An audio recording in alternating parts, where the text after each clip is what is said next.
Good morning, everybody. It's Jane And Mike. from Earth Care Farm. We're here. It's peak summer, Yeah. right at the end of July, and this is the reason people love Rhode Island. Is this time of year? I think I love the seasonality, but right now, I mean, just blooming everywhere. The birds and bees are just humming around. Everything is so lush. We've had so much rain this season, so It's a beautiful time. it really is.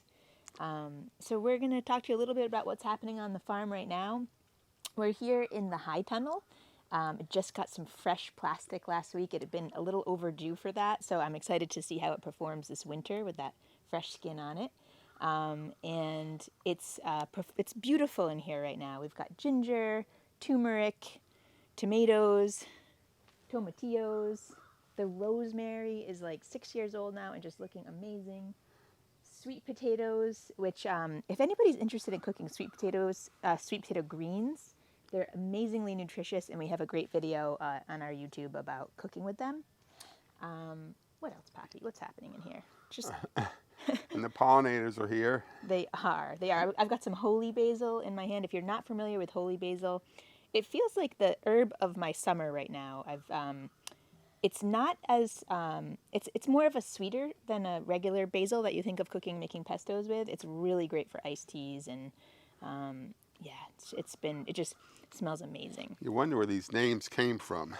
It's holy holy basil. Oh, yeah, I know. Yeah. Tulsi. I think it's Indian. Yeah, it's the other name. So I don't know. What do you want to talk about, Poppy? Well, I just want to mention the last video that we did where on the elderberry. We didn't tell you everything about elderberry that we should have probably. It's in the honeysuckle family, and you're not supposed to eat it without cooking it. That's one thing. The berries. That's one thing we forgot to tell you. But then I also wanted to go a little further and say, I re-listened to that video on elderberry, and Jane started by saying it feels very magical to her, like a magical tunnel. And then we got right off about all its properties and what you can use it for and whatnot. But that, when we label something and name it, we think we know it. But Jane, right from the beginning, her feeling, not, a thought so much, but a feeling that it was a magical tunnel, that's when you get that awe in lots of times in nature. The sunset, sunrise. It's a feeling of you're one with life. And that's what a lot of this is all about, feeling our inseparability from nature.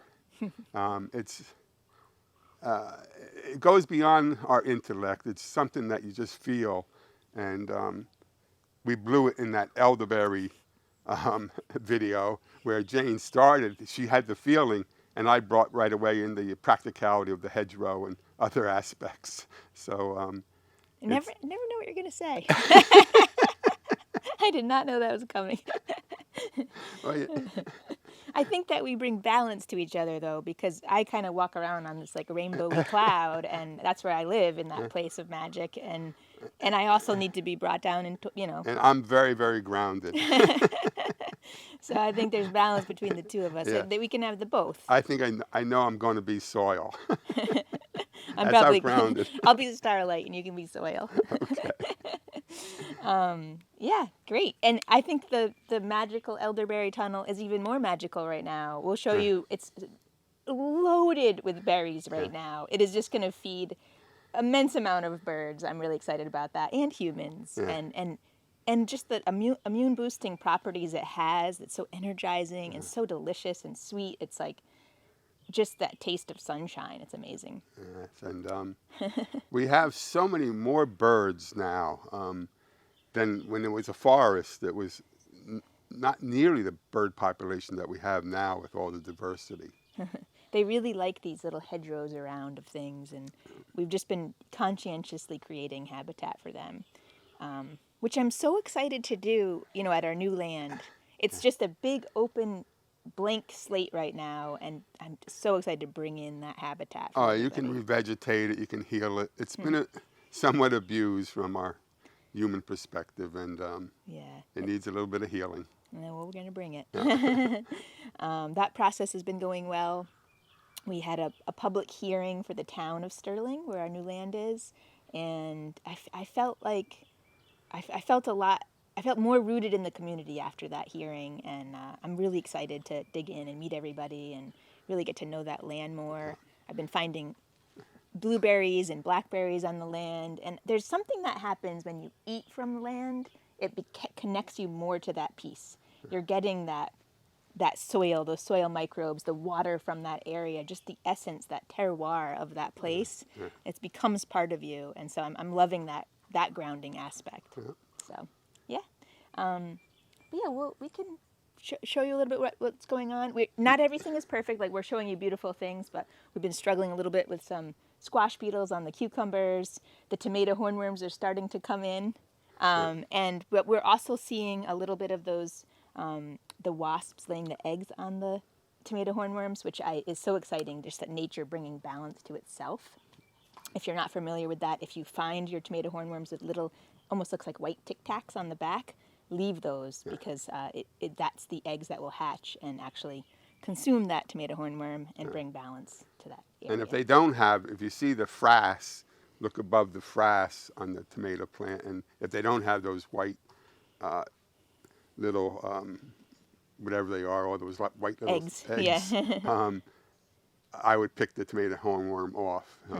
Frass is a fancy word for caterpillar poop.